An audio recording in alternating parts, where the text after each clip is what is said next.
Hello and welcome to another fun-filled edition of Adam's Music Box, where it's that time of the month again. No, not that time. It's time for a political convention in the heart of America.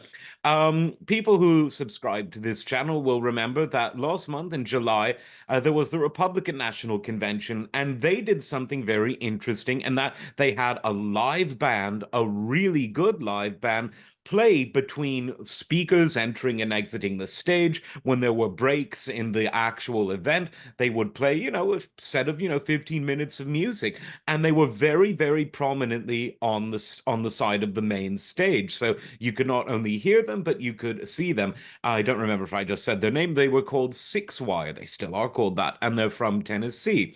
And it's kind of stole the show, at least for me, who's probably more interested in the musical side of things at this point.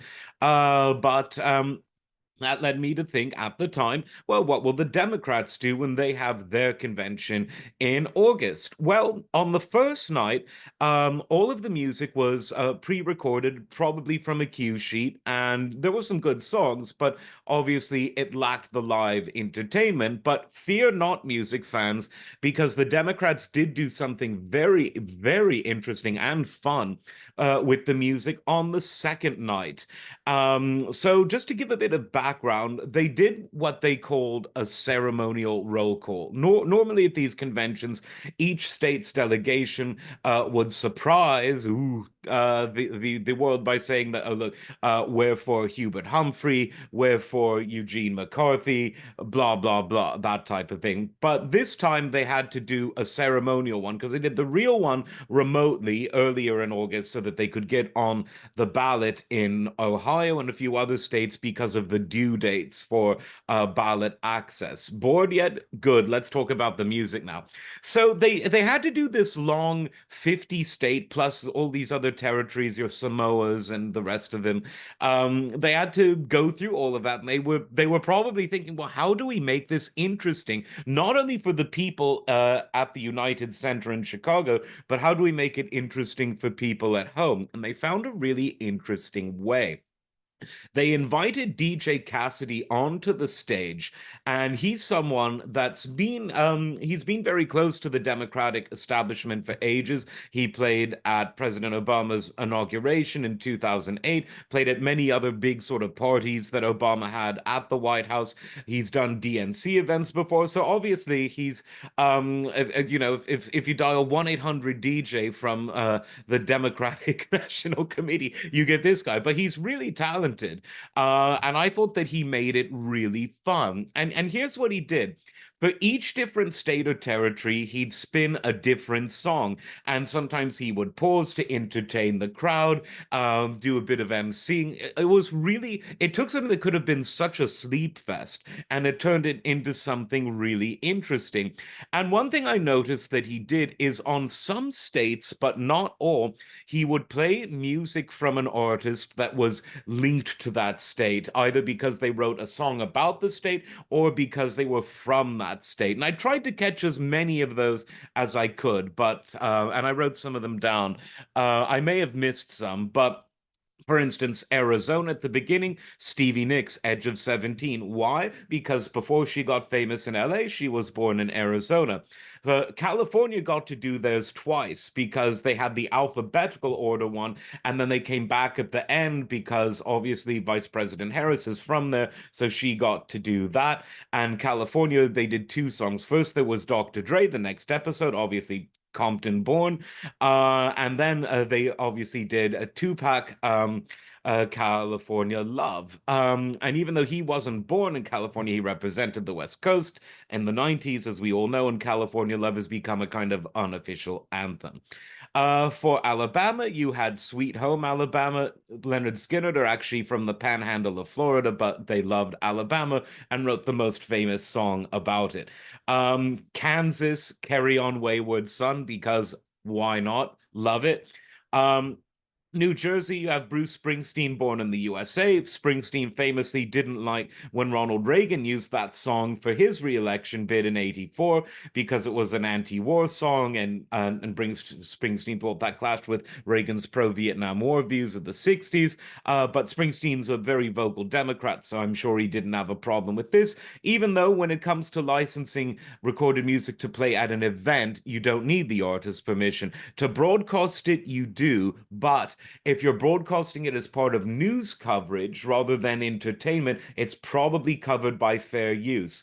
Not to sidetrack too much, but there's a big legal dispute going on right now between Isaac Hayes III, the son of the great Isaac Hayes, and the Trump campaign, because Trump has been using the Sam and Dave song, Hold On, I'm Coming, at all of his rallies. That was co-written by Isaac Hayes. We did a video about that. Now, Isaac Hayes III is the owner of the publishing rights. He had a long legal battle to get them back from other entities, so his father's music now belongs to him, and he's going in a legal back and forth, and it isn't always very clear cut because when you're playing recorded music live, it's really hard to have a successful cease and desist. When you're broadcasting it, that's different, unless it can be covered by fair use, such as reporting, commentary, criticism, education. Make of that what you will. None of that, of course, applies to YouTube, which is why I'm only talking about these songs rather than playing them. So that's a bit of an aside about that. Okay, back to this list that I've looked at. So with New York, you had Living in New York, Alicia Keys, obviously. Sex Machine by James Brown from South Carolina, because he was from South Carolina. Minnesota, who the Democrats' vice presidential nominee is from, that's the home of Prince. So you had 1999 by Prince. You had some more interesting ones. You had Fleetwood Mac's Don't Stop Thinking About Tomorrow, for Arkansas. And you think, well, what does a band that's sort of half from the UK and half from California have to do with that? Well, in 1992, Bill Clinton used Don't Stop as his campaign song. And unlike Isaac Hayes, the third, who doesn't like Donald Trump using Hold On, I'm Coming, Fleetwood Mac seemed to be happy about that because they played for Clinton at his inaugural once he won. So that's why they played that. Then you had some, oh yeah, you had Tom Petty Won't Back Down from Florida, because that's where Tom Petty is from. And there's another interesting case about where the legal world and the political world and the music industry meet to do with Tom Petty's estate. Because Laura Trump, who is, I believe, the wife of Eric Trump. Yeah, that's it. I'm almost positive that's the right genealogy. She recorded a version of I Won't Back Down by Tom Petty and the Heartbreakers. Didn't get the permission of the Tom Petty estate. There were lawsuits about that. Tom sadly died, but he was a Democrat voter that was known in his lifetime, and his heirs have said that. So obviously, well, the Democrats wouldn't have needed permission to use that. They probably did, and the reason they picked that song may well be because of the legal dispute between Tom Petty's estate and members of the Trump family, who are obviously a part of the Republican campaign. So that was interesting. And then you had, oh yeah, Michael Jackson, Don't Stop Till You Get Enough, for Indiana. And then you had some that didn't have anything to do with the locations, because I guess maybe the only bands from those states aren't very good, or the only artists, I don't know. But that I was thinking, because always think of the musical angle, when DJ Cassidy was putting this all together, he must have been thinking, right, who is who from every state? What song refers to a certain location? And which states is there just no suitable artist to use? So I have to just pick some other upbeat music, because obviously it had to be upbeat for an event like this. So for Connecticut, you had Stevie Wonder, Signed, Sealed, Delivered. He's not from Connecticut. You had Kool and the Gang, Celebrate, representing Iowa. They're not from Iowa. Aretha Franklin, Respect, for Maryland, and of course one that always is a showstopper, Journey from, they're from San Francisco, but for New Hampshire you had Journey, Don't Stop Believing. And no matter what room you're in, if you put on that song by Journey, people will stop and pay attention. Family Guy made fun of that fact famously. And it is true. There's just something anthemic about that song that whether you're voting for Kamala Harris or whether you're at a Trump rally or whether it's Tony Soprano, when that song comes on, you stop everything you're doing, which is a sign of a good song.